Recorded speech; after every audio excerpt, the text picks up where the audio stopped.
Welcome guys.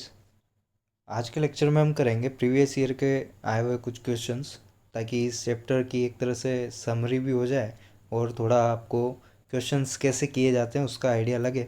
ठीक है, इस लेक्चर के बाद काफ़ी कॉन्फिडेंस बिल्डअप हो जाएगा तुम्हारा। तो लेते हैं आज का पहला question. The species having bond angles of 120 degree. देखिए एग्जैक्टली 120 डिग्री एंगल दिया है, और जो कि आपके किस में होता है 120। देखिए इस तरीके की जब आपके ज्योमेट्री होती है, ट्राइगोनल प्लेनर ज्योमेट्री, जिसमें बॉन्डेड एटम्स आपके कितने हो, 3 बॉन्डेड एटम्स हो, तब ये आपके कितना आता है, 120 डिग्री आता है। ओके, यानी कोई लोन पेयर नहीं होना चाहिए सबसे पहली बात, क्योंकि लोन पेयर हुआ तो इनको थोड़ा झुकना पड़ेगा और एंगल लेस देन 120 डिग्री आ जाएगा उस केस में। ओके, तो हमें ऐसा देखना है जिसके पास 3 बॉन्डेड एटम हो और लोन पेयर एक भी ना हो। तो देखिए 3 बॉन्डेड एटम आपको सब में लग रहे हैं, ठीक है, इसमें भी है, इसमें भी है, ए बी सी डी तीन चारों में है।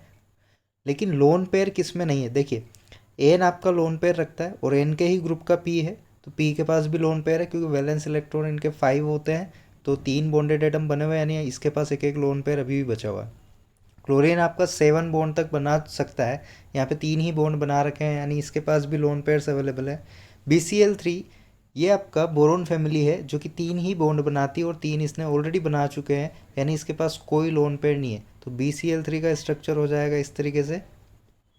ठीक है, ट्रायगोनल प्लानर स्ट्रक्चर, कोई लोन पेयर नहीं है, तो इसका एंगल कितना आएगा, 120 डिग्री। तो इस तरीके से ये क्वेश्चंस किए जाते हैं, समझ में आई बात। ठीक है, नेक्स्ट क्वेश्चन लेते हैं। विच one of the following pairs of species have the same bond order. देखिए बॉन्ड ऑर्डर हम निकालते हैं इलेक्ट्रॉन्स से, ठीक है, नंबर ऑफ इलेक्ट्रॉन से। जब आपके बॉन्डिंग ऑर्बिटल्स और एंटी बॉन्डिंग ऑर्बिटल में जो इलेक्ट्रॉन्स होते हैं उनके डिफरेंस का हाफ, यानी कुल मिला के इलेक्ट्रॉन्स देखने हमें। तो यहाँ पर इलेक्ट्रॉन्स जिन दो में सेम होंगे उसका बॉन्ड ऑर्डर भी सेम निकल के आएगा। तो अगर हम देखें यहाँ पे O2 आपके 16 इलेक्ट्रॉन्स हो जाएंगे, क्योंकि एक O में 8 होते हैं, तो 2O2 है यहाँ पे, तो 16 इलेक्ट्रॉन्स हो जाएंगे। इसमें देखिए कितने इलेक्ट्रॉन्स हो जाएंगे, नाइट्रोजन में 7 और ऑक्सीजन के 8, 7 और 8 15, और एक निकल चुका है तो 14। तो यहाँ पे 16 इलेक्ट्रॉन्स और यहाँ पे है 14 इलेक्ट्रॉन, तो यहाँ पे सेम नहीं आ सकता बॉन्ड ऑर्डर इसका। अब देखिए इन दोनों में देखते हैं, सी के 6 और एन के 7, 7 और 6 13, और एक ये माइनस वाला 14 हो गए इसके अंदर टोटल, 6 + 7 + 1। ओके, इन दोनों के अंदर देखते हैं, 6 इसके और 8 इसके 14, तो इसके भी 14 है और इसके भी 14 है, यानी इसका नंबर ऑफ इलेक्ट्रॉन इन दोनों में सेम है, आइसो इलेक्ट्रॉनिक स्पीशीज़ हो रही है, तो इनका बॉन्ड ऑर्डर भी कैसा आएगा, सेम आएगा। Okay, next, the correct geometry, ध्यान रहे जियोमेट्री पूछा है, शेप नहीं पूछा है। Okay, and hybridization for XeF4। देखिए XeF4 का पहले स्ट्रक्चर बना लेते हैं। आपके जीनोन अगर कंपाउंड बनाएगा तो इसके पास तो 8 वैलेंशियल इलेक्ट्रॉन्स होते हैं, 8 वैलेंशियल इलेक्ट्रॉन्स होंगे, तो देखिए इसका कैसा बन सकता है स्ट्रक्चर, ये आपके 4F हो गए, इस तरीके से 4F हो गए। ठीक है, ये 4 बॉन्डेड एटम हो गए, इसके 2 लोन पेयर्स हैं इसके पास, ये 2 लोन पेयर्स हो गए। तो देखिए ऐसा कि शेप किस में आता है, ये सबसे पहले तो इसका हाइब्रिडाइजेशन क्या होगा देखते हैं। हाइब्रिडाइजेशन 6 है तो sp3d2 हो जाएगा। 6 टोटल आपके स्ट्रिक नंबर आ रहा है, 4 sigma bonds plus 2 lone pairs. ठीक है, तो sp3d2, अब sp3d2 वाले यहाँ पर कितने हैं, देखिए 2 हैं। लेकिन इसका अगर शेप पूछा जाता तो हम कहते कि स्क्वायर प्लेनर है। ठीक है, शेप पूछते तो क्या कहते हैं हम, स्क्वायर प्लेनर है। लेकिन इसकी ज्योमेट्री पूछी है तो ज्योमेट्री तो क्या होगी, ऑक्टाहेड्रल होगी। ओके, ज्योमेट्री ऑक्टाहेड्रल होगी। अगर शेप पूछा जाता तो हम कहते हैं स्क्वायर प्लेनर है ये, जस्ट क्योंकि उसमें ओनली बॉन्डेड एटम्स देखे जाते हैं, लोन पेयर कंसिडर नहीं किया जाता। यहाँ पे जियोमेट्री पूछी है, ध्यान से देखना, यहीं पे क्वेश्चन गलत करके आते हैं। ठीक है, तो क्या आएगा इसका राइट आंसर, ऑक्टाहेड्रल आएगा, क्योंकि ज्योमेट्री पूछी है और sp3d2 की ज्योमेट्री क्या होती है, ऑक्टाहेड्रल होती है। ओके, शेप पूछता तो स्क्वायर प्लेनर पर लगाते हैं हम। ओके, चलिए next question, among the following which one is a wrong statement, wrong वाला बताना है हमको। ठीक, अब देखिए एक एक करके देखते हैं स्टेटमेंट्स को। PH5 and BiCl5 do not exist, ये करेक्ट स्टेटमेंट है, ये दोनों ही एग्जिस्ट नहीं करते हैं, PH5 और BiCl5, क्योंकि देखिए PH5 में और इनमें पंगा क्या हो रहा है, देखिए पी 5 बॉन्ड कब बनाता है, जब उसके इलेक्ट्रॉन्स एक्साइट होकर डी के अंदर चले जाते हैं, है ना। देखिए इसका आउटर मोस्ट हम कॉन्फ़िगरेशन लिखते हैं तो थोड़ा समझ में आएगा। पी के लिए आउटर मोस्ट कॉन्फ़िगरेशन क्या होगा, देखिए एन का क्या होता है, आपको अगर पी का नहीं आता तो एन से भी निकाल सकते हैं। 1s2 2s2 2p3 होता है इसका। तो 2s2 का यहाँ पर मैं बॉक्स बना देता हूँ ऑर्बिटल के लिए, ठीक है। और 2p3, ये आउटर मोस्ट बना रहा हूँ मैं ओनली, 1s2 नहीं बना रहा हूँ यहाँ पे, इनर वाले से हमें यहाँ पे कोई लेना देना नहीं है, ठीक है। ये इनका होता है। पी का भी कुछ ऐसे ही होगा, लेकिन यहाँ पे 3s2 आएगा, ठीक है। नीचे वाले में है पीरियड में, इसलिए यहाँ पे क्या आएगा, 3s2 आएगा। फिर आएगा 3p3, इस तरीके से। देखिए वैसे नॉर्मल में 3 बॉन्ड बनाते हैं, लेकिन और एक्साइट किया जाए पी को तो यहाँ पे 3s3p, और 3d भी अवेलेबल होता है इसके पास, ठीक है। इसके पास 3d भी अवेलेबल होता है, तो ये एक इलेक्ट्रॉन जंप करके यहाँ जा सकता है इसके अंदर, ओके, 3d के अंदर। तभी इसके 5 इलेक्ट्रॉन्स हो जाएंगे, देखिए कैसे होंगे, एक यहाँ रह जाएगा, 3 यहाँ रह जाएंगे इन 3 बॉक्स में, और एक इधर आ जाएगा। तो ओवरऑल कितने इलेक्ट्रॉन्स हो गए, 5। अब ये pH5 बॉन्ड अगर बनाना है तो H के पास तो क्या होता है, देखिए H के पास तो ओनली 1s1 होता है, यही होता है एच के पास। अब इस एस वाले को डी वाले के साथ ओवरलैपिंग करनी होगी, और एस और डी के ओवरलैपिंग के कोई चांसेस होते नहीं है, ठीक है। पी पाई डी पाई हो जाएगा, डी पाई डी पाई हो जाएगा, पी पाई हो जाएगा, लेकिन एस और डी की ओवरलैपिंग फिजिबल नहीं है, ठीक है। उसकी वजह से क्या होगा, pH5 आपका एग्जिस्ट नहीं करता है, ओके। ओवरलैपिंग वाला कॉन्सेप्ट आ रहा है यहाँ पे, सेम कॉन्सेप्ट BiCl5 के साथ भी है, ओके। तो ये दोनों एग्जिस्ट नहीं करते हैं। नेक्स्ट SO2 में पी पाई डी पाई बॉन्ड्स है, यस, SO2 में पी पाई डी पाई बॉन्ड्स होते हैं। देखिए पी यहाँ से आ जाएगा इससे, और ये एस आपके फॉस्फोरस के ही आगे वाला एलिमेंट है, तो इसमें भी इसी तरीके से डी में जाएंगे इलेक्ट्रॉन्स, तो पी पाई डी पाई बॉन्ड्स बन जाएंगे इसके अंदर। ये बात समझ में आ रही है, ठीक है। तो ये दोनों तो करेक्ट स्टेटमेंट्स हो गए आपके, हमें बताना है रॉन्ग स्टेटमेंट। अब नेक्स्ट देखते हैं, SCF4 और CH4 हैव सेम शेप, ये गलत हो सकता है, क्यों, क्योंकि देखिए CH4 तो आपके टेट्राहेड्रल जियोमेट्री होगी, सिंपल सी बॉन्डेड एटम्स लिए हुए, कोई लोन पेयर नहीं है इसके अंदर, ठीक है, कोई लोन पेयर नहीं है। जबकि SCF4, ये देखिए है कौन से ग्रुप का, ऑक्सीजन वाले ग्रुप का है, ओ स्टाइल से टिपो, ठीक है। यहाँ आता है ये AC। अब देखिए SCF4 4 बॉन्ड बने हुए हैं, है ना, 4 बॉन्ड बने हुए हैं AC के साथ, ये इस तरीके से।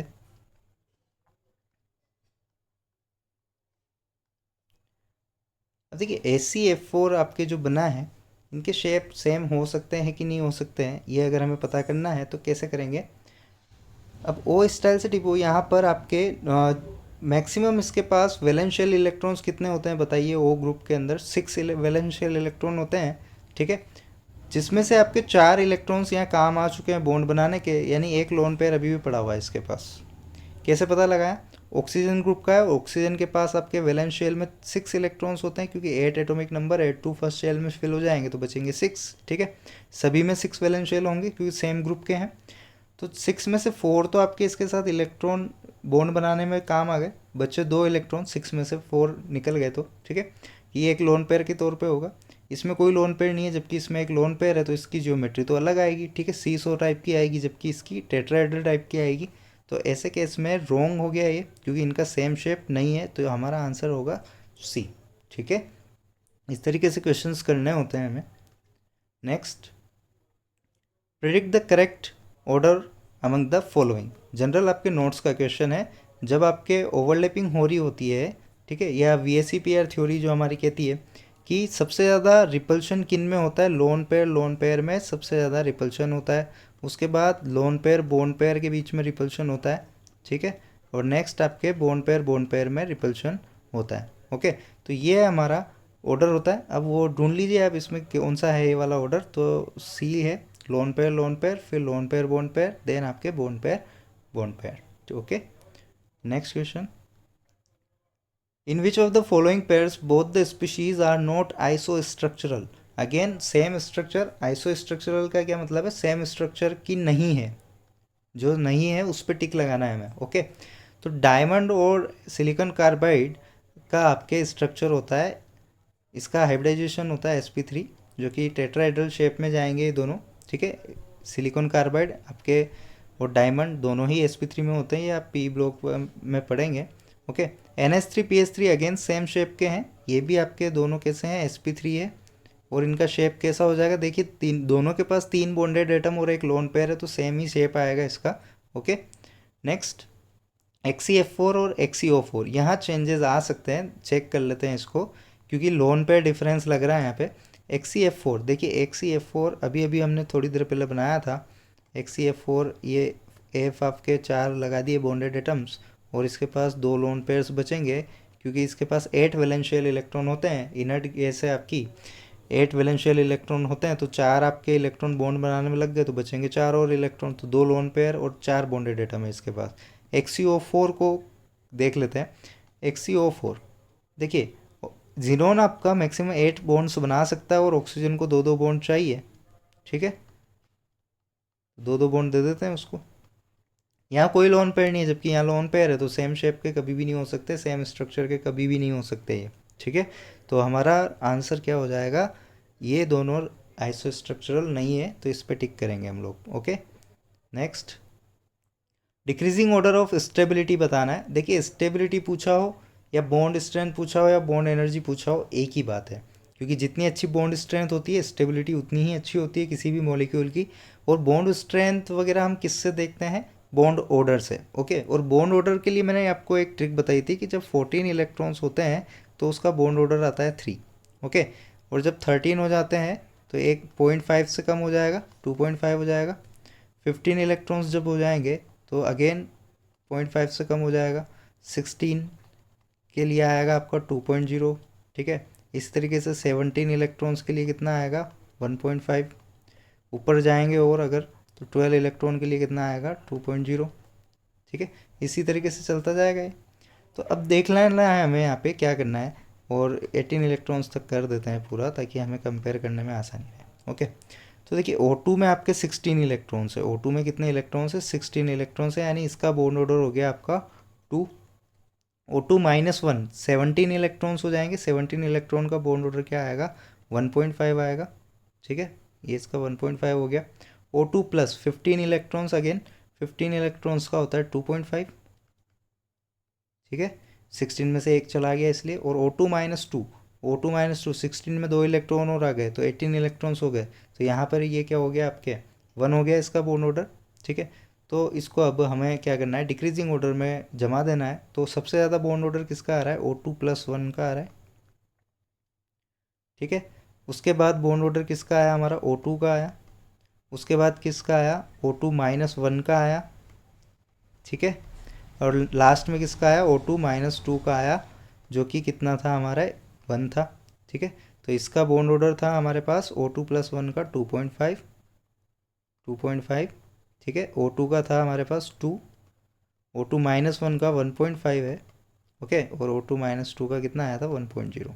तो यही हमारा डिक्रीजिंग ऑर्डर भी हो जाएगा, जो बॉन्ड ऑर्डर का ऑर्डर है, क्योंकि जो बॉन्ड ऑर्डर का ऑर्डर होता है, ठीक है, वही आपका बॉन्ड एनर्जी का भी ऑर्डर होता है, ओके। और यही आपके स्टेबिलिटी का भी ऑर्डर होता है, clear. Next, which of the following pairs of ions are isoelectronic and isostructural. Again आपको आइसो इलेक्ट्रॉनिक मतलब इलेक्ट्रॉन्स काउंट कर लेना है, और आइसो स्ट्रक्चरल करना है, ठीक है। तो यहाँ पर आपके आइसो स्ट्रक्चरल देख लेते हैं, चलिए पहले। इसमें आइसो स्ट्रक्चरल और आइसो इलेक्ट्रॉनिक दोनों ही देखने होंगे आपको। तो ये आपका आंसर आएगा इसके अंदर, क्योंकि देखिए यहाँ पे ClO3-1 बनाना है। ClO3-1 कैसा बनेगा, देखो, ये 2 बॉन्ड इसको दे दो, ठीक है।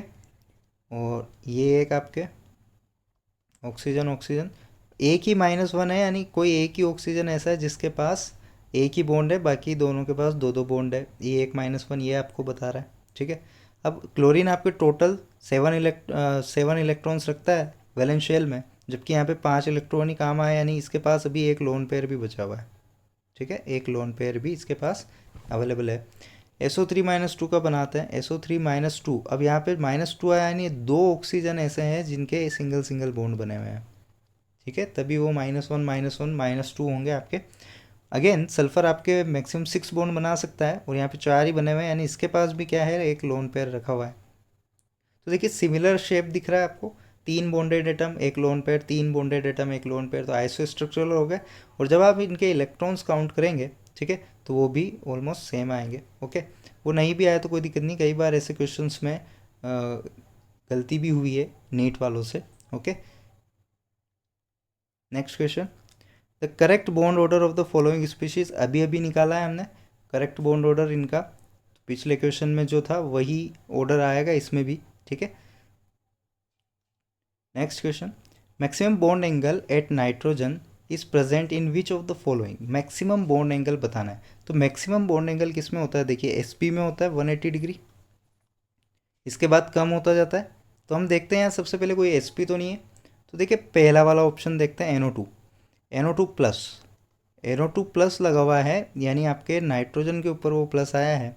ओके, तो इसके यानी 4 बॉन्ड बने हुए हैं आपके नाइट्रोजन के पास, ठीक है। क्योंकि 3 ही बना सकता है, एक एक्स्ट्रा बना दिया, तो वो न्यूट्रलिटी बराबर रखने के लिए हमें क्या लगाना पड़ेगा, एक प्लस लगाना पड़ेगा वहाँ। ओके, तो ये NO2 प्लस का स्ट्रक्चर हो जाएगा, कोई लोन पेयर नहीं है, यानी लीनियर स्ट्रक्चर आएगा। तो sp हाइब्रिडाइजेशन है, तो सबसे बढ़िया और सबसे ज़्यादा एंगल ही यही पॉसिबल है, तो आगे देखने की कोई ज़रूरत नहीं है, टाइम भी सेव करना होता है हमें। ओके, तो NO2 प्लस आपका 180 डिग्री के साथ हाईएस्ट बॉन्ड एंगल वाला मॉलिक्यूल हो जाएगा। Next question, which of the following molecules has the maximum dipole moment. Okay, maximum dipole moment बताना है आपको। तो CO2 में तो आपके कैंसिल आउट हो जाएगा डाइपोल मोमेंट। ओके, ये भी इधर खींचेगा, ये भी इधर खींचेगा और कैंसिल आउट हो जाएगा, ठीक है। नेक्स्ट CH4 में भी कैंसिल आउट हो जाएगा, CH4 कैंसिल आउट हो जाएगा, क्योंकि इन तीनों का जो नेट आएगा रिजल्टेंट नीचे की तरफ, ठीक है, और इसका रिजल्टेंट ऊपर आएगा, ठीक। तो ये दोनों इक्वल होकर एक दूसरे को क्या कर देंगे, कैंसिल कर देंगे। NH3 का देखते हैं क्लासरूम एग्जाम्पल से, ज़्यादातर इसमें क्वेश्चन आपको क्लासरूम्स के मिल जाएंगे। ओके, अब देखिए इसकी डायरेक्शन देखें, तो लोन पेयर की तरफ हम डायरेक्शन दिखाते हैं, इन तीनों का रिजल्टेंट नीचे की तरफ आएगा, और ये सेम एटम्स नहीं है यहाँ पर, तो कैंसिल आउट नहीं होगा। ओके, सेम एटम्स नहीं है तो कैंसिल आउट नहीं होगा। अच्छा, एक और चीज़, क्या यहाँ पर H का नीचे जाएगा कि ऊपर जाएगा, देखिए N आपके मोर इलेक्ट्रॉन नेगेटिव एटम है। ओके, N आपके मोर इलेक्ट्रॉन नेगेटिव एटम है, तो ये खींचेगा, तो इसका ऊपर की तरफ रहेगा डायरेक्शन, किधर रहेगा, ऊपर की तरफ रहेगा इसका डायरेक्शन। सिमिलरली यहाँ पे भी डायरेक्शन कैसा रहेगा, देखिए CH4 में ये आपके ऊपर की तरफ है, ओके, और ये नीचे की तरफ आपके सिमेट्री में होते हैं, तो ये तो कैंसिल आउट हो जाएंगे। क्लियर है बात। और वैसे भी बताया था आपको, जब सिमिलर एटम्स हों और आपके सिमिलर ज्योमेट्री बन रही हो, सिमेट्रिकल, तो उस केस में डायपोल मोमेंट हमेशा ही क्या होता है, कैंसिल आउट होता है। इसको ना भी देखें तो भी सिमिलर आपकी ज्योमेट्री है तो वैसे ही कैंसिल आउट हो जाएगा वो। ओके, नेक्स्ट, तो इसके तो सारे सेम डायरेक्शन में आ गए, तो काफ़ी ज़्यादा है इसका डायपोल मोमेंट। और NF3 की बात करें तो NF3 में थोड़ा अलग जाएगा, NF3 वाले F वाले नीचे खींचेंगे इसमें, अगर H की जगह में F लगा दूँ तो F वाले नीचे खींचेंगे, जबकि लोन पेयर वाला ऊपर जाएगा आपके, ठीक है। तो यहाँ पर थोड़ा कम मैग्नीट्यूड आएगा, जबकि यहाँ पे सेम डायरेक्शन है, यहाँ पे थोड़ी सी अपोजिट डायरेक्शन है, तो सबसे ज़्यादा डायपोल मोमेंट इसमें आएगा। ये हम क्लासरूम एग्जाम्पल में भी देख चुके हैं। Next, which one of the following species has the triangular shape, which one of the following species has plane trigonal planar shape एक तरह से, ठीक है, प्लेनर ट्रायंगुलर शेप भी कह सकते हैं, ट्रायगोनल प्लेनर शेप भी बोल सकते हैं उसको। देखिए आपके ट्रायगोनल प्लेनर शेप आता कहाँ है, sp2 में आता है, ठीक है। ट्रायगोनल प्लेनर शेप कहाँ आता है, sp2 के अंदर आता है। तो N3 माइनस आपका हो जाएगा लीनियर स्ट्रक्चर। देखिए N3 माइनस का स्ट्रक्चर कुछ इस तरीके से होगा हमारा, ये NN 3N हो गए हमारे पास, ये प्लस आएगा क्योंकि इसके पास 4 बॉन्ड बन चुके हैं। ओके, और ये N3 माइनस पूरा होता है। ओके, यहाँ पे एक -1 आएगा, इधर भी एक -1 आएगा। तो देखिए ओवरऑल ये +-1 तो +1 और -1 तो 0 हो गए, और बचा क्या, ओवरऑल आपके -1 बचा है। ओके, तो यहाँ पर देखिए ये इसका स्ट्रक्चर होता है N3-1 का, ध्यान रखिएगा। इसके और भी स्ट्रक्चर पॉसिबल है रेजोनेंस करवा करके, ज़रूरी नहीं यही हो, आपको अलग अलग स्ट्रक्चर दिख सकते हैं, तो कुल मिला के ये लीनियर स्ट्रक्चर आ रहा है, ट्राइगोनल प्लेनर नहीं आ रहा है। NO3-1 की बात करें अगर, तो ये N हो गया और एक ही ऑक्सीजन के ऊपर आएगा -1, तो एक ऑक्सीजन को पहले -1 दे देता है। ओके, और ये हो गए, तो 3 बॉन्ड इसके हो गए। दूसरा जो लास्ट बॉन्ड बनाएगा ये कुछ इस तरीके से बनाएगा इसके साथ, इसका जो लोन पेयर था वो एज इट इज़ O को दे देगा ये, ठीक है, डेटिव बॉन्ड बनाएगा। तो यहाँ पर sp2 हो रहा है, यहाँ पर sp2 हो रहा है, और sp2 आपके कैसे होते हैं, ट्राइगोनल प्लेनर शेप के होते हैं, तो इसका आंसर हो जाएगा NO3-1। Okay, next question, which of the following is paramagnetic. देखिए पैरामैग्नेटिक के लिए आपको सीधी सी टिक बताई थी कि ओड इलेक्ट्रॉन जिसमें हो वो पैरामैग्नेटिक, इवन इलेक्ट्रॉन जिसमें हो वो डायमैग्नेटिक। तो देख लेते हैं यहाँ पे कितने कितने इलेक्ट्रॉन्स हैं। 6 + 7 13 + 1 14, 7 + 8 15, और एक इलेक्ट्रॉन चला गया तो अगेन 14 हो गए यहाँ पे। 6 + 8 14, तो ये तो सारे इवन हो गए, तो ये बचा केवल। इसके बाद देखिए 16 + 1, तो कितना हो गया, 17 इलेक्ट्रॉन्स हो गए। तो ये आपका ओड वाला आया। तो ओड वाला क्या होता है हमारे पास, पैरामैग्नेटिक होता है। ओके, ध्यान रखिएगा, तो आंसर हो जाएगा paramagnetic. Clear. Next question, during change of O2 to O2-1 ion the electrons add on which of the following orbitals. ठीक, जब हम कॉन्फ़िगरेशन लिखते हैं बॉन्ड ऑर्डर निकालने वाला, वो जो σ1s, फिर σ*1s, फिर σ2s, फिर σ*2s, फिर इस तरीके से, तो उसमें जब O2 का आप कॉन्फ़िगरेशन लिख रखे होंगे और उसके बाद O2-1 का लिखेंगे, तो इलेक्ट्रॉन कौन से वाले ऑर्बिटल के अंदर जाएगा ये हमें बताना है। ठीक है, तो ये जब आप कॉन्फ़िगरेशन लिख के देखेंगे तो ये जाएगा एंटी बॉन्डिंग पाई ऑर्बिटल के अंदर। ओके, तो ये थे कुछ क्वेश्चंस जो नीट में आए हैं आपके, और बहुत इजी क्वेश्चंस आते हैं जनरली आपके जो नोट्स में पढ़ाए हुए क्वेश्चन है। बस ऐसे ही प्रैक्टिस करें अच्छे से इस चैप्टर को, क्योंकि हर साल 2 से 3 क्वेश्चन या कभी कभी 4 क्वेश्चन भी आ जाते हैं इस चैप्टर से। काफ़ी इंपॉर्टेंट चैप्टर है। ओके, तो ध्यान से पूरी थ्योरी कॉन्सेप्ट्स वगैरह सारे रिवीजन करें, क्वेश्चंस और भी करें इसके जो प्रीवियस ईयर के हैं। ये लास्ट 8 to 10 ईयर्स तक के क्वेश्चन थे जो अच्छे अच्छे, वो मैंने करवा दिए हैं, और भी हैं, वो करेंगे आप क्वेश्चन। Thank you.